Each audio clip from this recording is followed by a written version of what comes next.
देखिए, इसको हम लोग बोलते तो निकोल प्रिज्म है, बट एक्चुअली एक प्रिज्म नहीं होता है, ये एक पैरेललो पाइप डॉन होता है। क्या होता है? पहला चीज़ हम क्या देखेंगे कि यह यूज़ किया जाता है, it is used in optical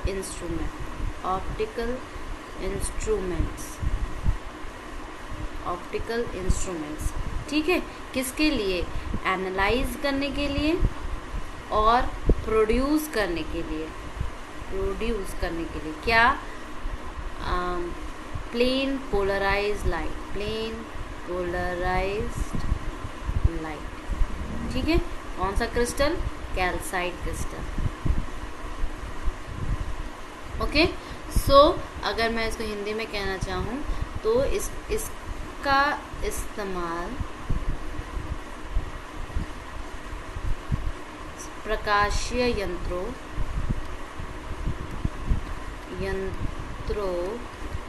में किया जाता है, ठीक है।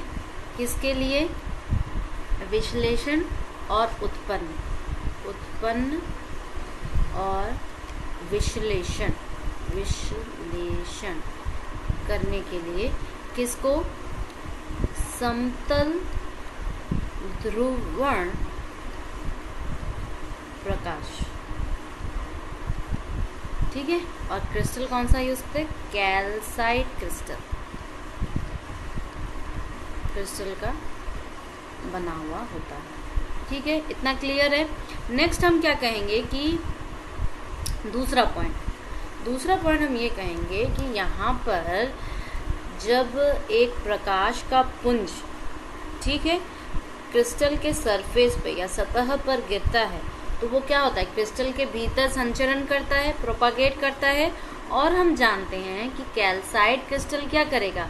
कैल्साइट क्रिस्टल ई और ओ किरण में डिवाइड कर देगा, साधारण और असाधारण किरण में डिवाइड कर देगा। और इसके जो कंपन होंगे, मतलब इसके जो प्लेन ऑफ इंसिडेंस के या आपतित पृष्ठ के जो कंपन होंगे वो आपस में एक दूसरे के लंबवत होते हैं। तो हम क्या कहेंगे कि जब प्रकाश का पुंज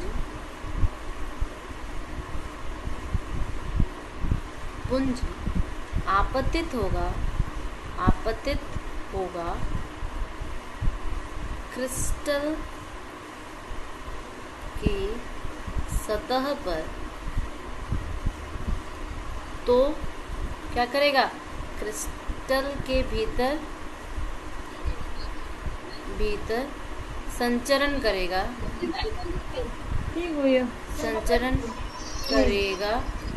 और ई और ओ में बट जाएगा, ई किरण और ओ किरण में बट जाएगा, ठीक है। और साथ ही इनके आपतित पृष्ठ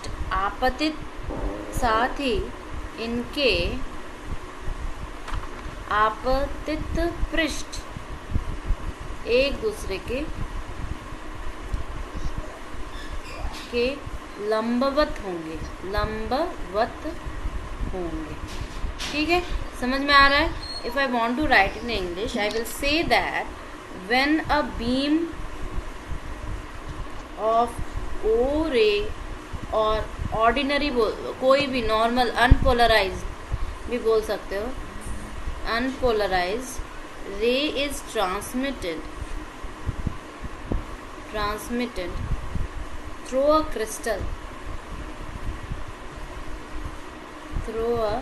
crystal of calcite, ठीक है। Calcite completely plain polarized beam,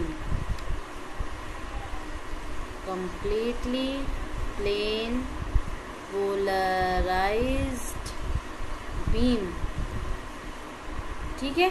क्या क्या होगा? O wave and E wave, ठीक है। इन दोनों के with vibrations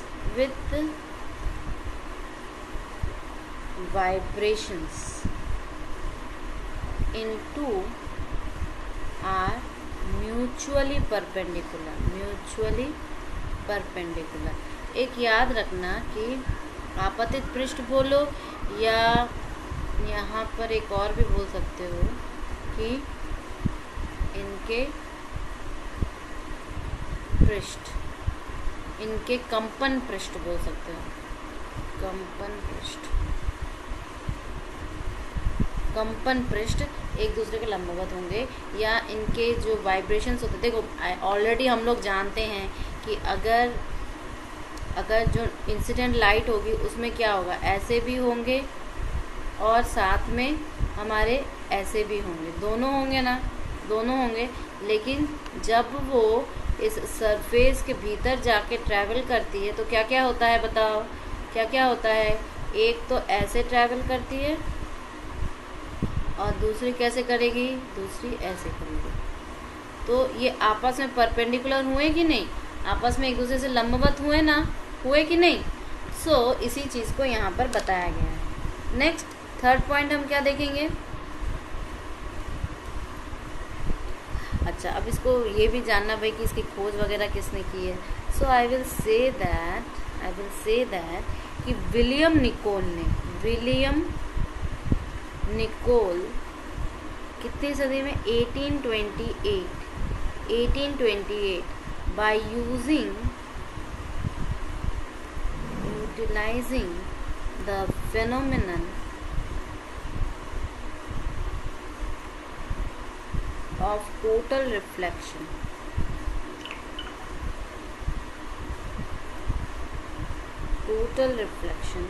at a thin film of Canada balsam,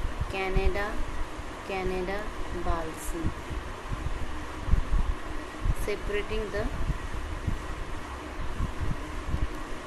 two pieces of calcite.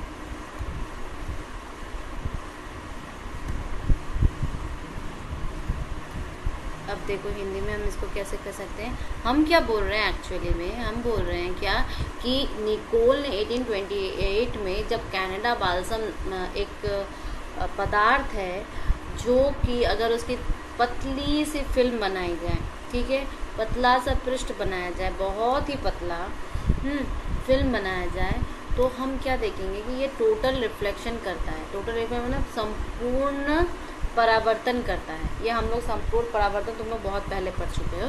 तो संपूर्ण परावर्तन की विशेषता होती है इसमें, और यह क्या करता है, कैल्साइट क्रिस्टल को दो भागों में बांटता है। अगर कैल्साइट क्रिस्टल के बीच में हम इसको डालें तो ये दो भागों में इसको बांट देगा, ठीक है। सो आई हैव रिटन दिस कि विलियम निकोल ने 1828 में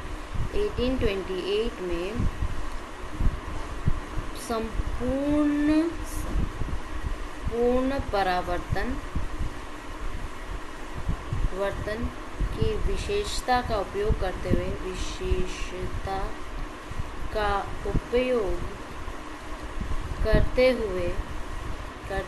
हुए किसका, कनाडा बाल्सम का, कनाडा बाल्सम पदार्थ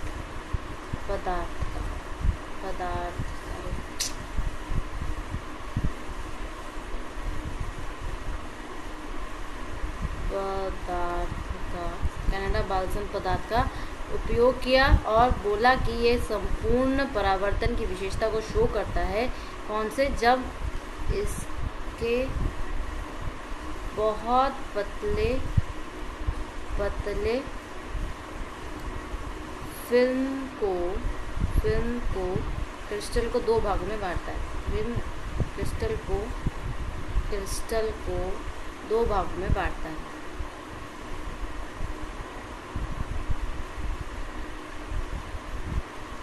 ओके, समझ में आ गया। Hello class, is this clear? Yes ma'am. हाँ, तो हम लोग क्या ले रहे हैं, क्रिस्टल ले रहे हैं, क्रिस्टल कैल्साइट का ऐसा जिसकी लंबाई जो है वो 3 गुना चौड़ी है उसके विड्थ से, और इस क्रिस्टल को क्या कहेंगे, रोम्बोहेड्रॉन। अब आप देखो एक डायग्राम, कि कैसे हम इस क्रिस्टल को बांट सकते हैं। ओके, आपने इसका स्क्रीनशॉट ले लिया।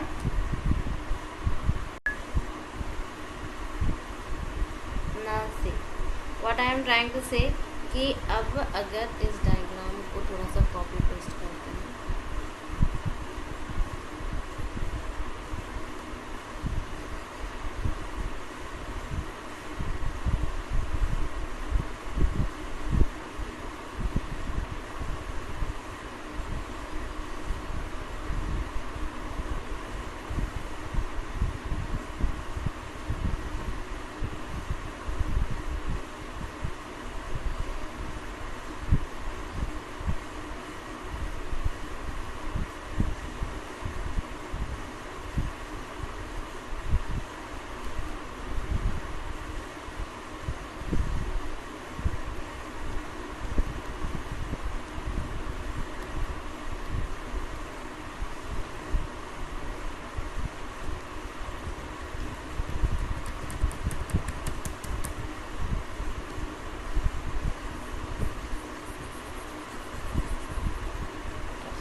ठीक है। अब देखो मैं क्या कह रही हूँ, दैट फर्स्ट थिंग, जो कॉर्नर है एन और एन डैश क्रिस्टल के, वो क्या है? देखो एन, एक ये कॉर्नर है और एक ये कॉर्नर है, ये कॉर्नर और ये कॉर्नर। तो क्या कहेंगे, पहला पॉइंट क्या हो जाएगा मेरा कि जो कॉर्नर है एन एंड एन डैश, वो क्या है, किस टाइप के हैं? यहाँ पर क्रिस्टल के 3 साइड मिल रहे हैं। यहाँ पर क्रिस्टल 3 फेसेस मीट, 3 फेसेस मिल रहे हैं और एंगल जो बना रहे हैं वो क्या है? Obtuse angle, obtuse angle. Okay, if I want to write in Hindi कि कॉर्नर पे, कोनों पर एन एंड एन डैश, इसके एन और एन डैश के कोनों पर क्रिस्टल के 3 फेसेस, 3 पृष्ठें मिल रही हैं, राइट? क्रिस्टल के 3 पृष्ठें मिल रही है और ये बना कौन सा कोण रही है? अधिक कोण बना रही है, मतलब ऑब्ट्यूज एंगल बना रही है। ठीक है, समझ में आ गया? नेक्स्ट मैं क्या कहूँगी कि इस एक इमेजिनरी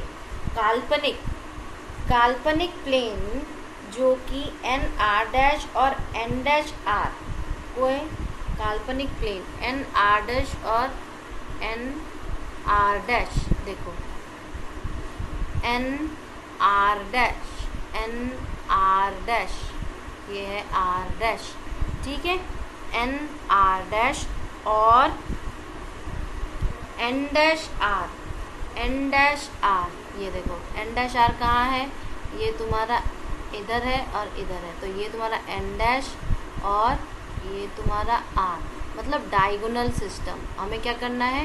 एक डायगोनल सिस्टम तैयार करना है इस टाइप का, ठीक है, जहाँ पर क्या क्या रहेगा?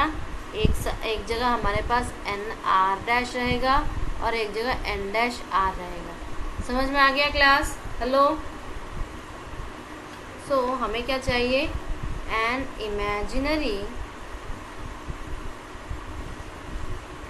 imaginary plane through the edge n r dash and n dash r contains the optic axis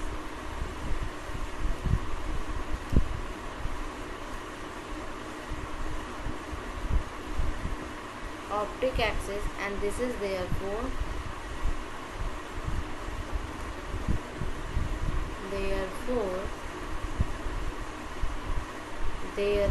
क्या है, प्रिंसिपल सेक्शन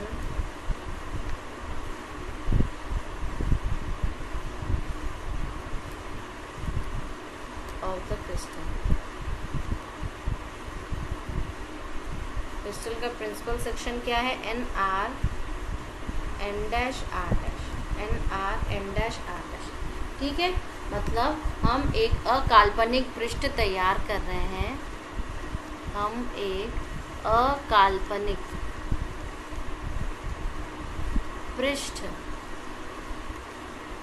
बना रहे हैं जिसमें प्रकाशीय अक्ष स्थित होगा, जिसमें प्रकाशीय अक्ष स्थित होगा, प्रकाशीय अक्ष स्थित होगा, और वो प्रिंसिपल का और वह प्रिज्म का मुख्य प्रधान पृष्ठ को होल्ड करेगा या रखेगा। ठीक है, मतलब क्या है प्रधान पृष्ठ इसका, N R N dash R dash. समझ में आ गया क्लास? हेलो, मतलब ये जो डायगोनल बना रहे हैं, इस डायगोनल के अलॉन्ग में क्या रहेगी तुम्हारी, ऑप्टिक एक्सिस और प्रधान पृष्ठ, मतलब प्रिंसिपल लाइन और प्रिंसिपल वेक्टर रहेगा। ठीक है, हेलो क्लास, आपको समझ में आ रहा है बेटा? नया है बट थोड़ा सा कोशिश करेंगे तो हम लोग को आ जाएगा, ऐसा कोई दिक्कत वाली बात नहीं है इसमें। ठीक है, तो जब ऐसी चीज़ें होंगी तो हमारा क्या होगा कि एंगल अब बन रहा है। देखो कैसा एंगल बन रहा है। फिर से हम अपने डायग्राम में जाएंगे। हमारा डायग्राम देखो, ये जो ऊपर का देखो, एक बार नीचे से बनेगा और एक बार ऊपर से बनेगा कि नहीं क्लास, बताइए? एक बार नीचे से बन रहा है, एक बार ऊपर से बन रहा है। किससे? पीछे वाले इस लाइन का ऊपर के जो प्रिज्म के ऊपर जो उठे हुए भाग हैं उनसे बन रहा है। एक बना रहा है 68 डिग्री छोटा वाला, और एक बना रहा है 71 डिग्री। तो बड़ा वाला कौन सा होगा? नीचे वाला होगा। ऊपर वाला क्या होगा? छोटा वाला होगा। और ये दोनों कुछ ना कुछ बनाएंगे। ओके, समझ में आ गया class? Hello, yes, right. So इसके बाद देखो हमने क्या कहा कि ये जो है दो एंगल बनाएंगे, right, as a third point, that the angles NR N' and N'(R') are equal to 71 degree in the crystal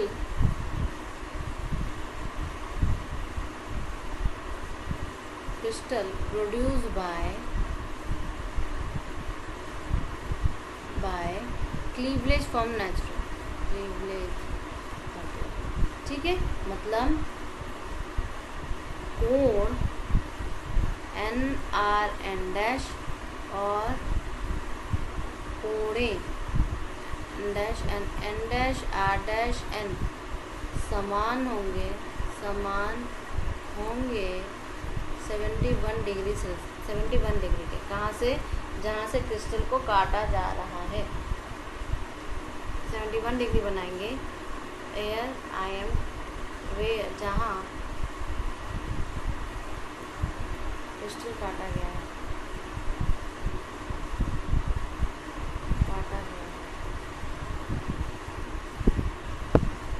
ठीक है।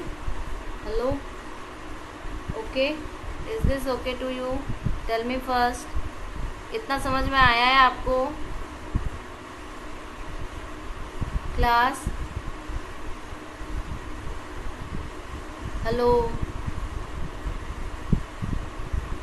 हेलो बेटा, मेरी आवाज़ सुनाई दे रही है आप लोग को? Yes ma'am. हाँ, चलो किसी ने तो आप पहले देखिए क्या हो रहा है फाइनली। अब देखो पहला तो ये जो कॉर्नर्स हैं, अब तो इसका कंस्ट्रक्शन देखेंगे। आज हम लोग क्या करेंगे, इसका कंस्ट्रक्शन देखेंगे, कंस्ट्रक्शन या बनावट। ओके सो सी, पहला तो ये जो कैल्साइट क्रिस्टल की जो लेंथ होगी, देखिए इसकी लेंथ देखिए, इसकी जो लंबाई है ये ज़्यादा बड़ी है इसके चौड़ाई से, तो हम लोग बोलेंगे इसकी चौड़ाई से 3 गुना ज़्यादा है, 3 गुना ज़्यादा है। सो पहला टॉपिक क्या होगा इसका कंस्ट्रक्शन में कि length is 3 times the width, 3 times the width. और ये कैल्साइट का रोम्बोहेड्रॉन है, ठीक है। या इसकी जो लंबाई होगी 3 गुना इसकी चौड़ाई होगी, ठीक है, चौड़ाई होगी। और ये कैल्साइट क्रिस्टल का रोम्बोहेड्रॉन होगा, रोम्बोहेड्रॉन, ठीक है, रोम्बोहेड्रॉन होगा। दूसरा पॉइंट देखिए, दूसरा पॉइंट ये क्या करेगा कि अब हम कैसे ऑप्टिक एक्सिस और इन सबको भर सकते हैं। तो देखिए यहाँ पर जो कॉर्नर है, कोने हैं एन डैश क्रिस्टल का, और कोनों से ये 3 जो फेसेस बनेंगे, 3 फेसेस पर ये क्या मीट करेगा, कितने एंगल से, ऑब्ट्यूज एंगल, मतलब 90 से अधिक के एंगल, अधिक कोण से, ठीक है। तो लिखेंगे at corners N and N dash of the crystal there are 3 obtuse angle,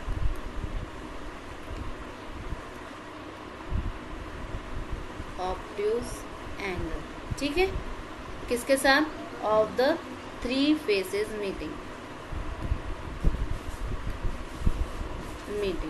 मतलब अगर मैं इसको लिखना चाहूँ तो कैसे लिख सकती हूँ कि कोने N और N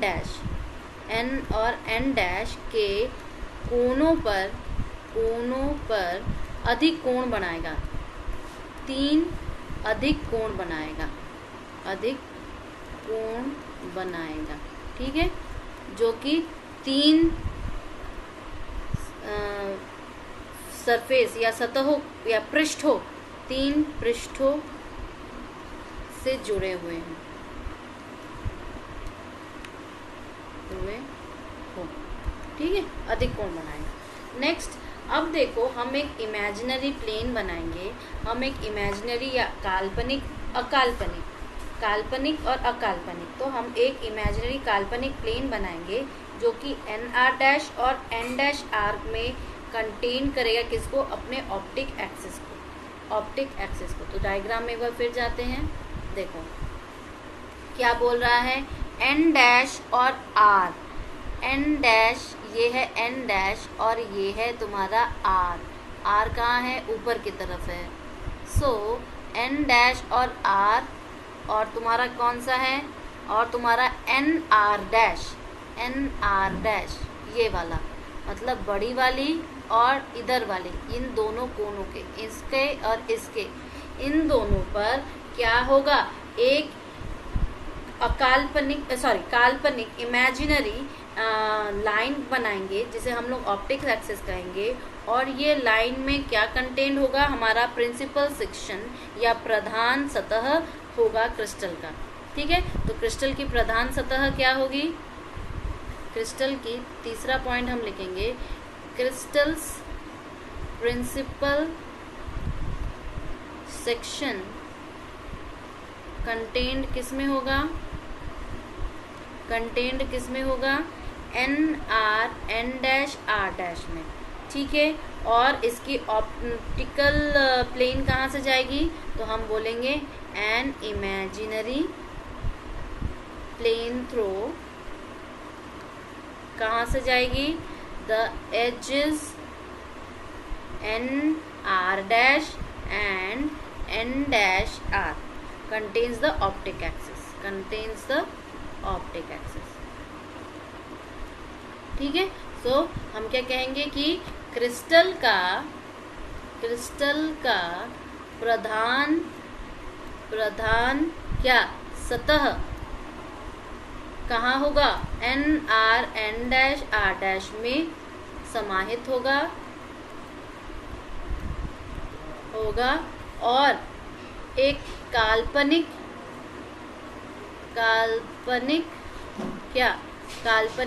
सतह जो कि रेखा कौन सी NR' और N' को लिए हुए प्रकाशीय अक्ष को धारण करती है। ठीक है, समझ में आ गया? ओके, अब देखो नेक्स्ट हम क्या कहेंगे। इसको सेव कर लेते हैं।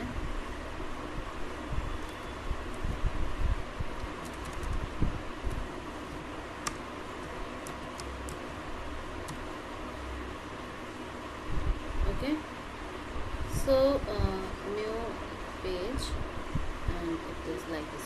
सो अब हम क्या कहेंगे कि देखो, अगर ऐसा हुआ तो अब हम एंगल्स की बात करेंगे, अब हम अपने कोणों की बात करेंगे।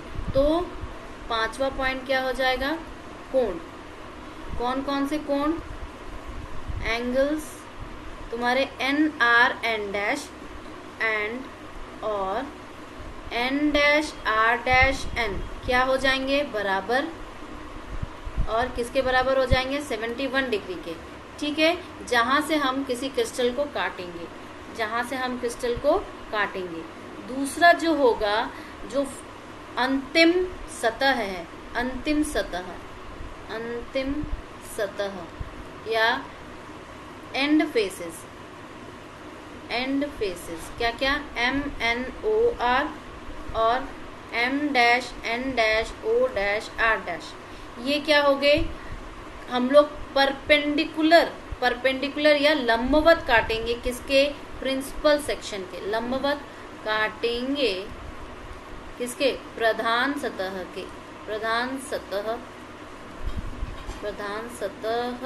से, या आई विल से दैट, या लंबवत कहते हैं, लंबवत।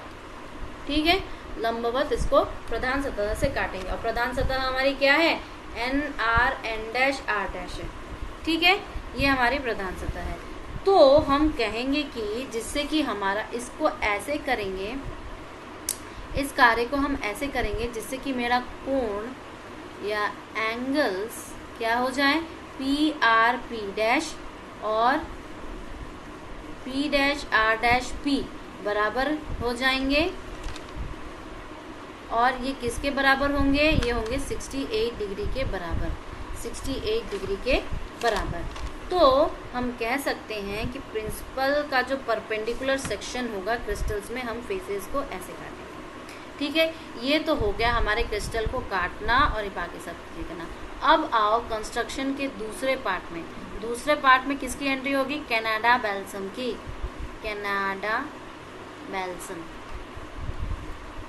ठीक है,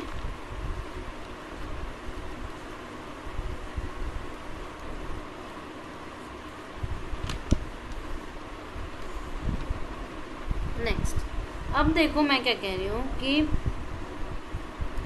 ये जो हमारा फेस है, इसके जो सरफेस को कट करेंगे, पहले तो हम लोग इसके सरफेस को कट करके पॉलिश करेंगे, ऑप्टिकली फ्लैट करेंगे, और फ्लैट करने के बाद सीमेंट करेंगे पतले लेयर कनाडा बैल्सम से। मतलब क्या है हमारा कि सतह को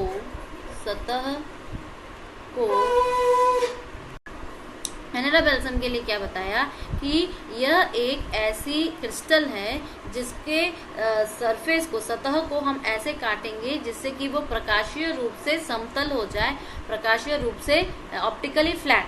फिर हम लोग बहुत ही पतली layer, thin layer of Canada balsam का उसमें लेप लगाएंगे, सीमेंट करेंगे। ठीक है, अब ये कनाडा बैल्सम की प्रॉपर्टी या विशेषताएं क्या होती हैं, कनाडा बैल्सम की विशेषताएं होती है, एक तो वो ट्रांसपेरेंट होती है, ये द्वि अपवर्तन को बिल्कुल नहीं करती, नॉन डबल रिफ्रैक्टिंग है, और इसका जो रिफ्रैक्टिव इंडेक्स है वो कैल्साइट और ई और ओ रेस के मिडिल में लाई करती है। ठीक है, अब हम लोग देखेंगे मैथमेटिकल एस्पेक्ट इसके। I just save it.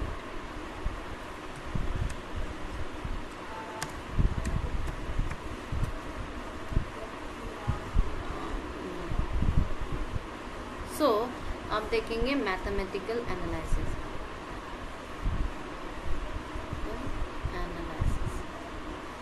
And characteristics. ठीक है, विशेषताएं और गणित। ठीक है, तो पहली क्या होगी, देखो पहला तो हम ये कहेंगे कि अगर सोचो सोडियम का मैंने एक लाइट लिया, सोडियम का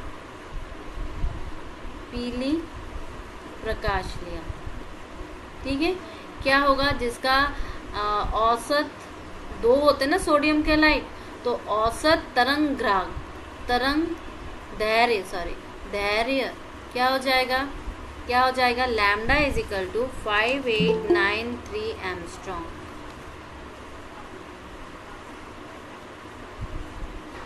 lambda is equal to 5893 angstrom. और इसका इंडिसेस क्या होगा, रिफ्रैक्टिव इंडिसेस या एवरेज वेवलेंथ लिखा है मैंने, एवरेज वेवलेंथ। ठीक है, सोडियम के येलो लाइट ऑफ सोडियम।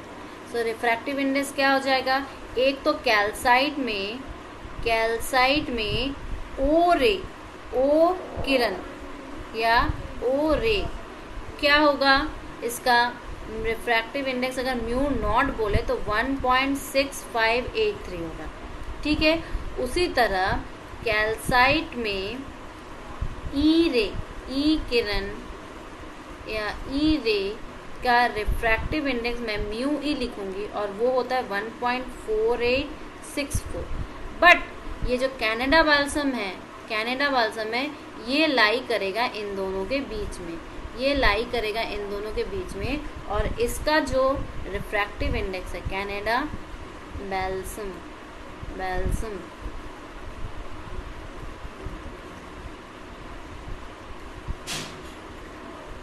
इसका जो रिफ्रैक्टिव इंडेक्स मैं म्यू बी से शो करूंगी और वो है 1.51। देखो ये दोनों के बीच में है, तो हम इससे क्या कंक्लूजन निकालेंगे, हम कहेंगे चौथा पॉइंट, क्योंकि सिंस म्यू बी है बड़ा म्यू ई के, तो कैनेडा बाल्सम इसके लिए क्या होगा,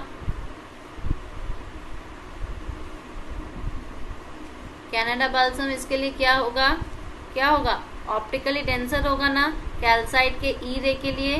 कैनेडा बाल्सम प्रकाशीय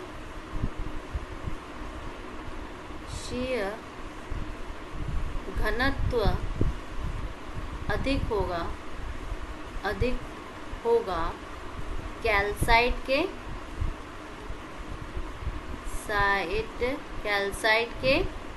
ई किरण के लिए। ठीक है, या मैं कह सकती हूँ इसके वजह से क्या होगा कि Canada balsam is optically more denser than calcite E ray। ठीक है, और दूसरा मैं यहाँ पर ये भी देखूंगी क्या कि म्यू बी है छोटा म्यू नॉट के, तो इसका मतलब क्या कि ऑप्टिकली लेस डेंसर होगा कैनेडा बाल्सम। ठीक है, देन कैल्साइट ओ रे।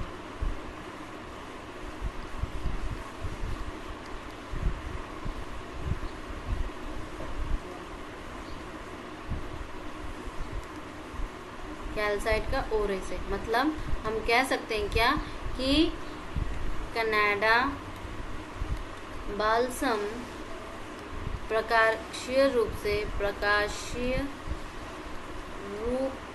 से कम घनत्व होगा, ठीक है, किससे? कैल्साइट के ओ रे या ओ किरण के लिए, ठीक है, ओ किरण के लिए। अब देखो मैं क्या करूँगी, अब जैसे ही ये सारी चीज़ें हो जाएंगी तो लास्ट पॉइंट हम क्या करेंगे, हम कहेंगे जो अंतिम सतह है, ठीक है, अंतिम सतह जो प्रिज्म का रह गया है उसको हम लोग क्या करेंगे, वाइट रहने देंगे या तो ब्लैक कलर से रंग कर देंगे। अंतिम सतह या एंड फेसेस को ब्लैक कलर कर देंगे, ब्लैक कलर पेंट, ठीक है, ब्लैक कलर का पेंट कर देंगे। सो नेक्स्ट देखो हम एक डायग्राम बनाएंगे।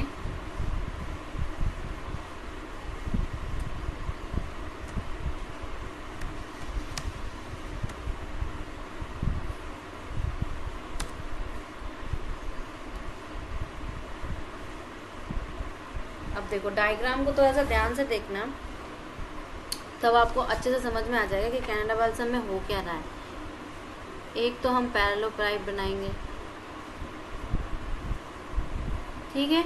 अब पैरेललोपाइप पर क्योंकि ये प्रिज्म है तो थोड़ा सा बाहर निकला हुआ सरफेस रहेगा, राइट। एक तो यहाँ से निकला हुआ रहेगा और थोड़ा सा यहाँ से निकला हुआ रहेगा, ठीक है। अब हमारी किरणें आएंगी। एक तो मेन किरण ये है जो कि ऐसे जाएगी और ऐसे निकलेगी, ठीक है। और अब हम कनाडा बाल्सम को बनाएंगे बीच में,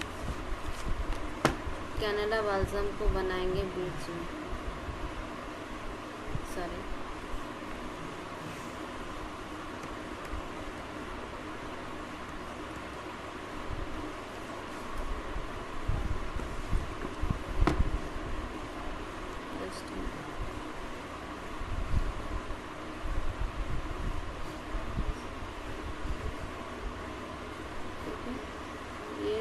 कनाडा बाल्सम ये पतली लेयर होगी। If I made it more thicker, but यहाँ पर पतली लेयर होगी और ये हमारी रे है, ठीक है। अब ये रे बीच में जाएगी तो दो भागों में टूटेगी ना, दो भागों में टूट के एक इधर चली जाएगी और एक इधर आ जाएगी, ठीक है। अब देखो इन दोनों रे में क्या होगा, एक ओ रे बनाएगा, एक ई रे बनाएगा। तो ये जो सीधे चली गई उसे हम लोग कहेंगे ई रे, और जो ऐसे चली गई उसे हम लोग कहेंगे ओ रे। अब दोनों में देखो वाइब्रेशन कैसे होंगे, इसमें तो वाइब्रेशंस कैसे होंगे, ऐसे होंगे ना,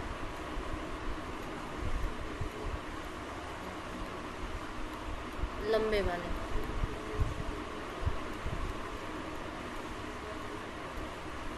और इसमें वाइब्रेशंस कैसे होंगे, गोल गोल,